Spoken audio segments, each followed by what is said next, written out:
السلام علیکم ورحمۃ اللہ وبرکاتہ۔ بسم اللہ الرحمن الرحیم۔ آج ہم اسی بک کا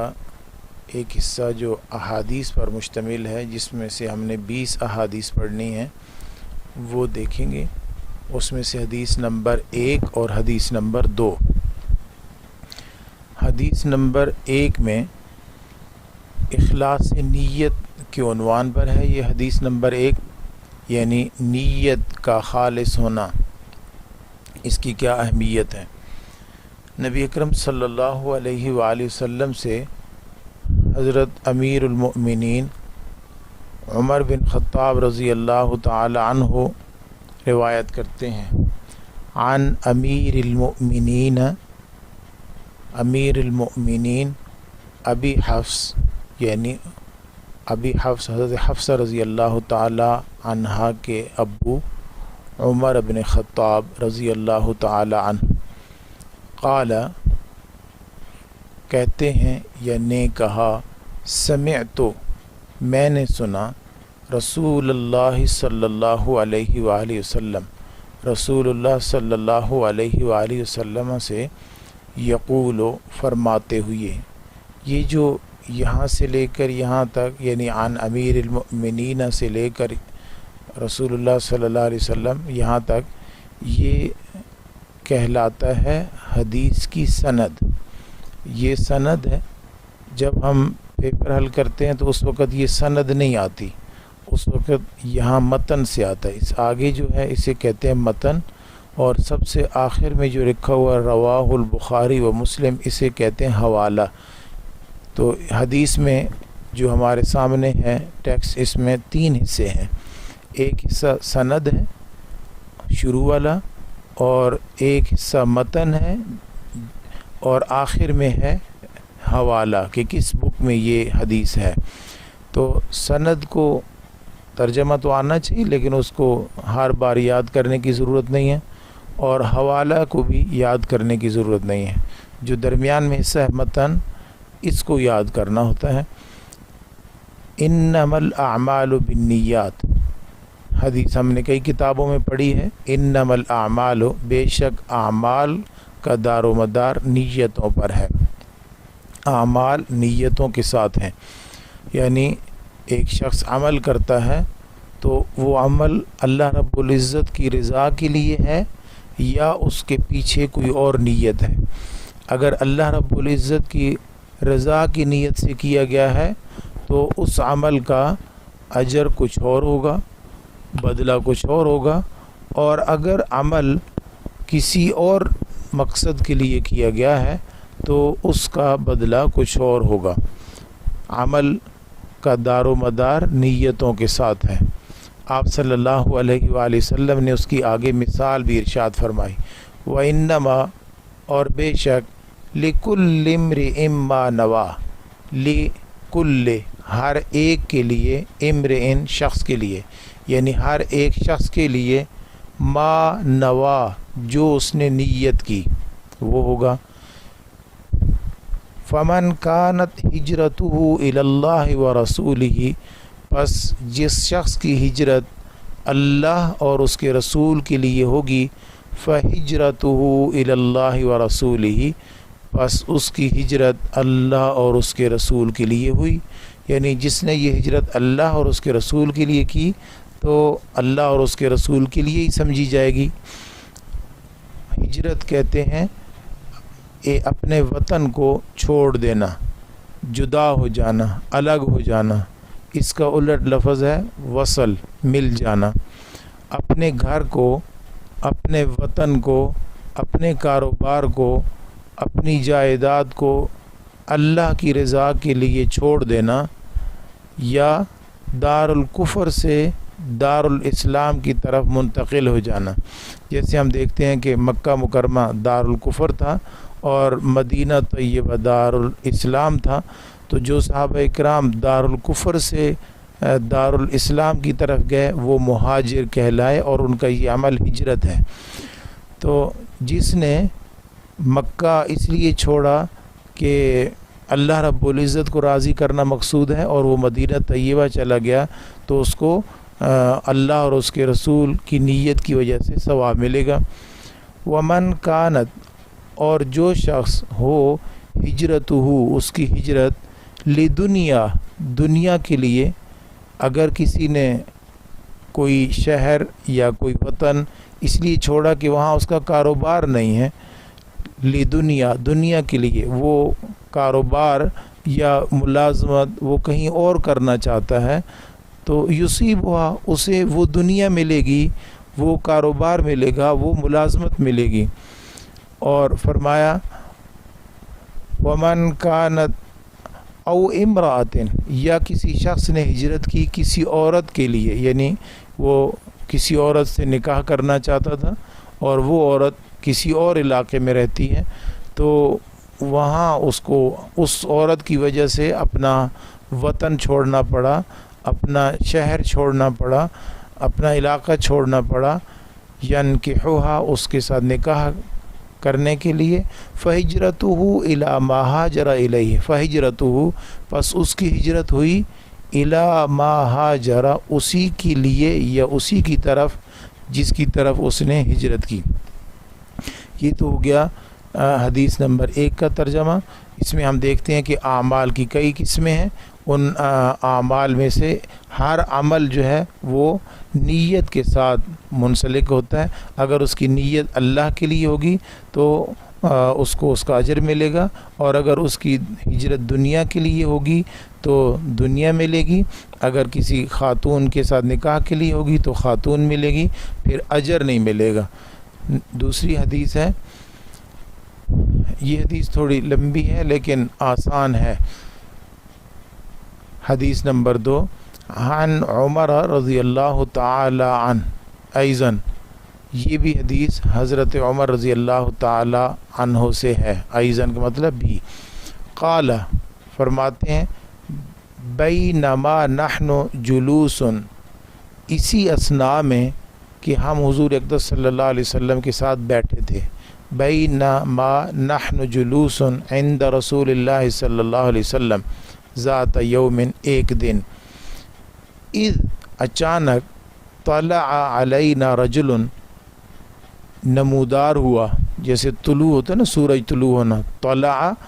نمودار ہوا، علینا رجل، ہم پر ایک شخص، شدید بیاض الثیاب، اس کے کپڑے زیادہ سفید تھے، شدید مطلب نہایت سخت، اور بیاض سفید، سیاب کپڑے یعنی بہت زیادہ سفید کپڑوں کے ساتھ، کپڑے اس کے بہت سفید تھے، جس سے پتہ چلتا تھا کہ یہ شخص باہر سے نہیں آیا، کیونکہ مسافر جو ہوتا ہے میلے کچیلے کپڑوں میں وہ ہو جاتا ہے، باہر سے نہیں آیا۔ اور سواد الشعر، بال بھی زیادہ کالے، سیاہ کالے،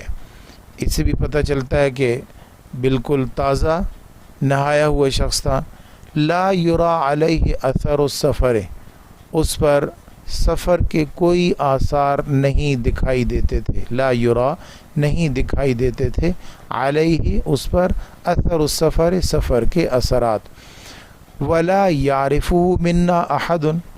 اور نہ ہی اسے ہم میں سے کوئی شخص جانتا تھا، مسافر بھی نہیں تھا کیونکہ کپڑے بہت سفید پہنے تھے، بال بالکل سیاہ کالے تھے، سفر کے کوئی آثار نہیں تھے، لیکن ہم میں سے کوئی جانتا بھی نہیں تھا، مدینہ طیبہ کا بھی رہنے والا نہیں تھا، حتیٰ، یہاں تک کہ جلسہ، وہ بیٹھا، الی رسول اللہ صلی اللہ علیہ وآلہ وسلم، رسول اللہ صلی اللہ علیہ وسلم کے ساتھ، فاسند رکبتیہ، اس نے ٹیک دیے اپنے دونوں گھٹنے، ووضع کفیہ علی فخذیہ، اور اس نے اپنی ہتھیلیاں اس کی رانوں پر رکھیں۔ یہ دو شکلیں ہو سکتی ہیں، جیسے اتحیات کی شکل میں بیٹھتے ہیں ایسے آ کر بیٹھ گئے، اور حضور اقدس صلی اللہ علیہ وسلم کے گھٹنوں کے ساتھ اپنے گھٹنے لگا لیے، اور اپنی دونوں ہتھیلیاں حضور اقدس صلی اللہ علیہ وسلم کی گھٹنوں پر رکھ لیں یا اپنے گھٹنوں پر رکھ لیں، دونوں ہی کا مطلب اس کے، یہاں معلوم نہیں ہو رہا کہ کس کے، حضور صلی اللہ علیہ وسلم کی گھٹنوں پر یا اپنے گھٹنوں پر، وقال، اور کہا، یا محمد، اے محمد صلی اللہ علیہ وسلم اخبرنی عن الاسلام، مجھے اسلام کے متعلق بتائیے۔ یہ مسافر بھی نہیں ہے اور مدینہ کے رہنے والے بھی نہیں ہیں، ہم میں سے کوئی ان کو جانتا نہیں ہے، اور حضور اقدس صلی اللہ علیہ وسلم کے ساتھ بے تکلفی میں بیٹھ گئے، جیسے روزانہ آنا جانا ہو ان کا، اور رسول اللہ صلی اللہ علیہ وسلم کے ساتھ ان کی جان پہچان ہو، ایسے آ کے حضور اقدس صلی اللہ علیہ وسلم کے پاس بیٹھ کر ایک سوال کیا، اخبرنی عن الاسلام، مجھے اسلام کے متعلق بتائیے۔ فقال رسول اللہ صلی اللہ علیہ وآلہ وسلم، رسول اللہ صلی اللہ علیہ وسلم نے فرمایا، الاسلام، اسلام یہ ہے، الاسلام، اسلام یہ ہے، ان تشہد، یہ کہ تم گواہی دو، اللہ الہ الا اللہ، بے شک نہیں معبود مگر اللہ، وان، اور بے شک محمدن، محمد صلی اللہ علیہ وسلم، رسول اللہ، اللہ کے رسول ہیں۔ اس کا ترجمہ تو ہمیں آتا ہی ہے۔ وَتُقِيمَ الصَّلَاةَ، اور تو نماز قائم کرے، وَتُقِيمَ الصَّلَاةَ، اور تو نماز قائم کرے، یہ نمبر 2 عمل ہو گیا۔ وَتُؤْتِ الزَّكَاةَ، اور تو زکوٰۃ دے، یہ تیسرا عمل ہو گیا۔ وَتَصُومَ رمضان، اور تو رمضان کے روزے رکھے، چوتھا عمل ہو گیا۔ وَتَحُجُّ الْبَيْتَ، اور تو حج بیت اللہ کرے، ان استطعت، اگر تو طاقت رکھے، الیہ سبیلا، بیت اللہ تک پہنچنے کی، بیت اللہ کے راستے پر چلنے کی اگر تمہارے اندر طاقت ہو، یعنی مال ہو، اور اتنا مال ہو کہ تم اسے جو ہے وہ اپنے وقت میں اس راستے میں استعمال کر سکو، اور گھر والوں کے لیے بھی ہو، تو اس پر حج فرض ہو جاتا ہے۔ قال صدقتا، اس نے کہا کہ آپ نے سچ کہا۔ فاجبنا لہو، ہمیں اس پر تعجب ہوا، یسألہ، پہلے اس نے خود پوچھا، ویصدقہ، پھر تصدیق بھی کی کہ آپ نے ٹھیک کہا ہے، تو تعجب کی بات ہے، خود سوال کیا پھر کہتے ہیں ہاں آپ نے ٹھیک فرمایا، ٹھیک جواب ہے آپ کا، اور زیادہ تعجب ہوا۔ قال، پھر اس نے کہا، فاخبرنی، پس ہمیں خبر دیجئے، عن الایمان، ایمان کے بارے میں، ایمان کیا ہوتا ہے؟ قال ان تؤمن باللہ، یہ کہ تم اللہ کو مانو، و ملائکتی، اس کے فرشتوں کو مانو، و کتبی، اس کی کتابوں کو مانو، و رسولی، اس کے رسولوں کو مانو، والیوم الآخر، اور آخرت کو مانو، و تؤمن بالقدر خیرہ و شرہ، اور تم اس بات پر ایمان رکھو کہ خیر اور شر اللہ کی قدرت ہی ہے۔ قال صدقت، اس نے کہا آپ نے سچ کہا۔ قال فاخبرنی عن الاحسان، مجھے احسان کے بارے میں بتائیے۔ قال ان تعبد اللہ، آپ صلی اللہ علیہ وسلم نے فرمایا کہ تم اللہ کی عبادت ایسے کرو کأنک تراہ، جیسا کہ تم اللہ کو دیکھ رہے ہو،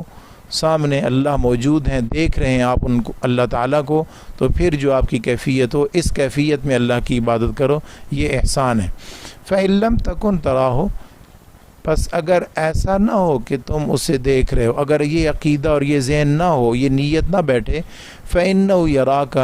تو اللہ تو آپ کو دیکھ ہی رہے نا، پھر یہ کیفیت طاری ہو کہ کوئی آپ کو دیکھ رہا ہو اور آپ کیسے عمل کریں۔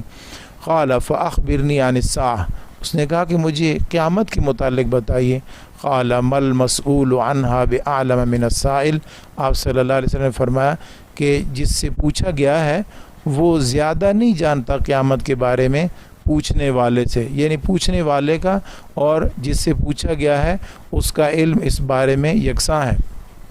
قیامت کے بارے میں مجھے نہیں پتہ۔ قال فاخبرنی عن اماراتہ، اس کی نشانیاں بتائیے۔ قال ان تلد الامۃ ربتہا، نشانی یہ ہے کہ لونڈی اپنا مالک جنے گی، وان تر الحفاة العراة العالة، اور یہ کہ تو ننگے پاؤں ننگے بدن والے محتاج لوگوں کو دیکھے گا، رعاء الشاء، بکریاں چرانے والے، یتطاولون فی البنیان، وہ لمبی لمبی عمارتوں پر فخر کریں گے، بلند بلڈنگز پر۔ ثم انطلق، پھر وہ چلا گیا، فلبث ملیہ، پھر آپ صلی اللہ علیہ وسلم کچھ دیر ٹھہرے، ثم قال، پھر کہا، یا عمر، اے عمر، اتدری من السائل، آپ جانتے ہیں یہ سوال کرنے والا شخص کون تھا؟ قلت اللہ و رسول عالم، میں نے کہا اللہ اور اس کے رسول زیادہ بہتر جانتے ہیں۔ قال فإنه جبریل، بے شک وہ جبریل علیہ السلام تھے، عطا کا آئے تھے آپ کے پاس، عطاکم آپ کے پاس آئے تھے، یعلمکم دینکم تاکہ آپ کو آپ کا دین سکھائیں۔ تو اس حدیث مبارکہ کا ترجمہ یاد کر لیں گے اور اس کے ایک ایک لفظ کو دیکھ لیں گے۔ اللہ رب ہمیں اس پر عمل کرنے کی توفیق نصیب فرمائے۔